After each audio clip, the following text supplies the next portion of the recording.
네, 안녕하십니까. 신주기 목사입니다. 신주기 목사와 함께하는 마가복음 오늘 제 81강입니다. 제가 가발을 벗었습니다. 벗었더니 한 10년, 20년 더 늙어 보이는 것 같습니다. 신주기 목사 형님이 아니고 제가 이 본질입니다. 이 본 모습입니다. 가발을 썼더니 좀 불편하고 이래서 오늘 좀 벗었습니다. 기록이 실제가 될 것이다 라고 하는 본문, 마가복음 15장 1절에서 20절 본문, 지난주 이어서 오늘 두 번째 2부로 여러분들과 함께 말씀을 나누도록 하겠습니다. 본문은 읽는 것을 오늘 조금 빼도록 하겠습니다. 15장 1절에서 20절 우리 예수님께서 고발당하시고 또 신문당하는, 세상나라와 하나님의 나라의 왕으로 오셨지만은 신문받으시는, 재판받으시는, 그래서 종교재판과 민간재판 6번의 그런 그 절차를 밟으신 그런 모습이, 그런 본문이라고 볼 수가 있습니다. 자, 오늘 지난주 이어서 보겠는데요. 우리 예수님께서는 만왕의 왕으로서 심판주로서 사실은 누구에게도 심판을 받으실 분이 아니지요. 판단 받으실 분도 아니고 죄가 없는 분이, 없으신 분이지요. 그렇지만은 우리 예수님께서는 심판을, 그렇게 재판을 받으셨습니다. 그분이 누구냐? 마가복음은 제가 지난주 말씀드린 것처럼 왕으로 오셨다라고 그렇게 말씀을 드렸습니다. 우리 예수님께서는 만왕의 왕으로서 심판주로서 오셨다. 이 구약과 신약의 두 증거를 간단하게 제가 대표적으로 한 구절 동안 예를 들어서 말씀을 드리고자 합니다.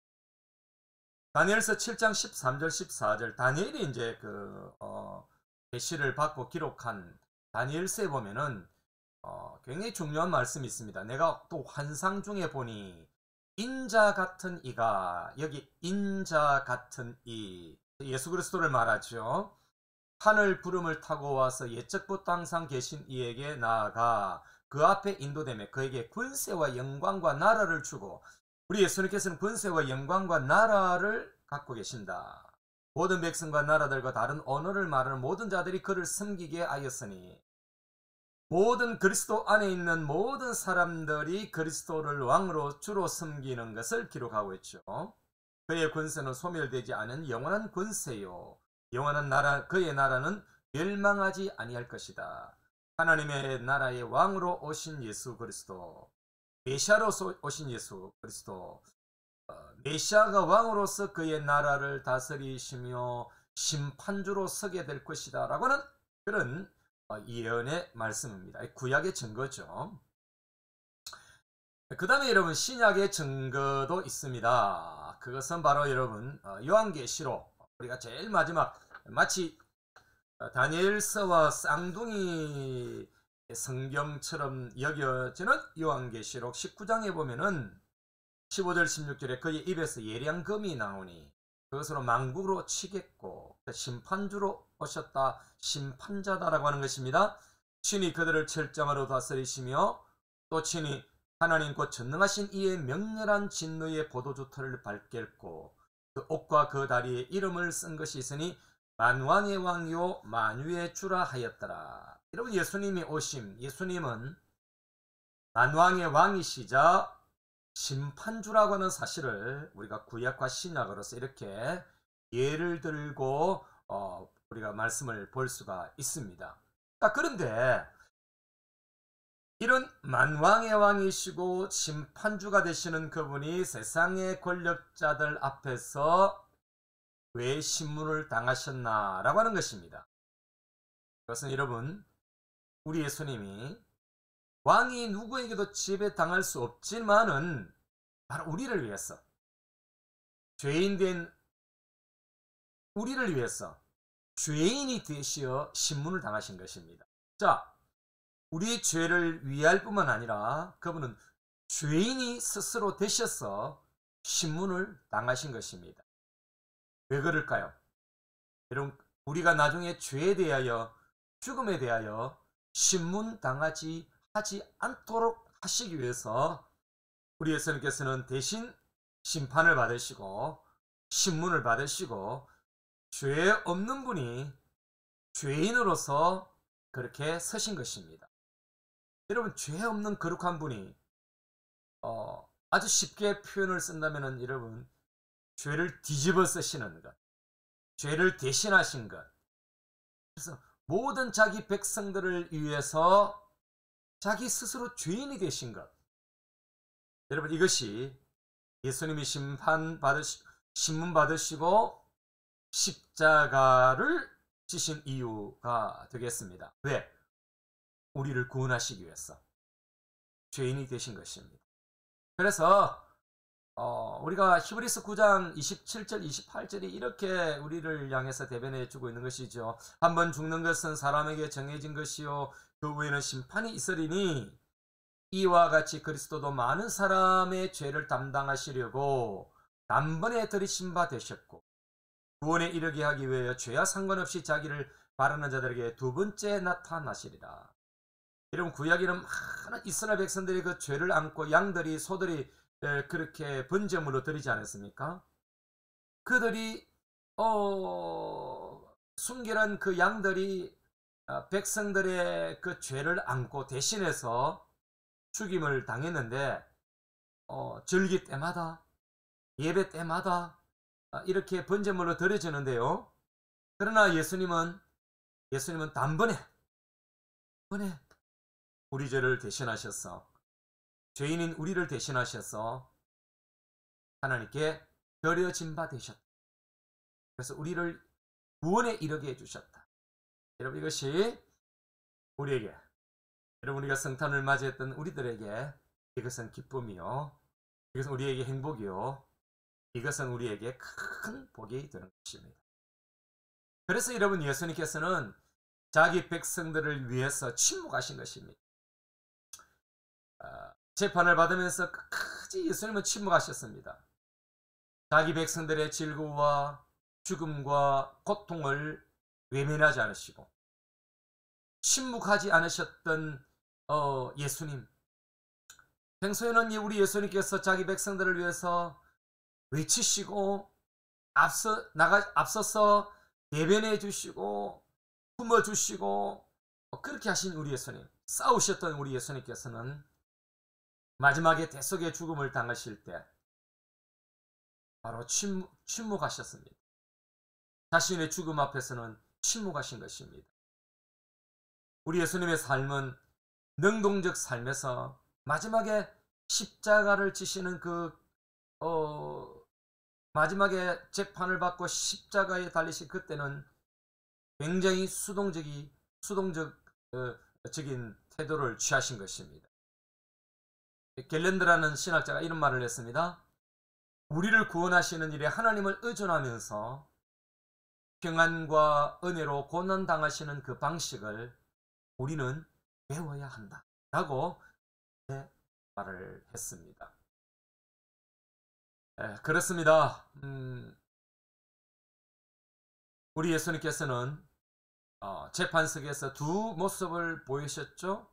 두 가지 모습을 우리는 보게 되는데 여러분, 예수님께서는 왕의 통치권을 갖고 계심에도 불구하고 아버지의 뜻에 순종하심으로 죄인들의 대속주가 되신 그런 예수님이시라면은, 한편 여러분, 예수님을 고발하고 재판석에 앉게 하고 재판받게 한 그 악인들, 잘못된 형집행과 거짓 증거 그리고 살인자를 대신 요구하는 그런 자들, 그들은 반드시 책임을 져야만 했던 그런 무리들이다 라고 볼 수가 있을 것입니다.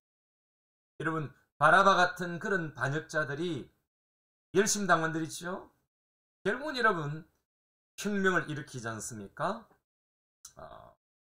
로마로부터 AD 70년 티토스 장군에 의해서 예루살렘은 멸망을 받게 됩니다. 여러분, 반역자 바라바 같은 그런 열심당원들, 그게 여러분 나라와 민족을 구하는 것이 아니라는 거죠. 오직 예수 그리스도를 믿게 되어질 때 하나님의 나라가 이 땅에 임하게 되어지고 평화롭게 나라가 세워질 수가 있는 것입니다.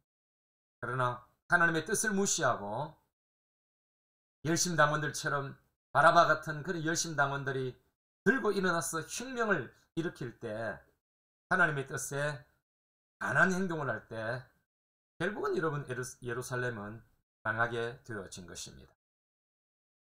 이런 말씀을 맺으면서 우리가 바라바와는 다른 예수님의 그런 모습을 우리가 재조명할 수 있는데요. 이 바라바의 혁명의 방법은 끝없는 순환 과정에서 그 폭력을 나누어줄 뿐이었던 것입니다. 그러나 우리 예수님의 방법은 다릅니다.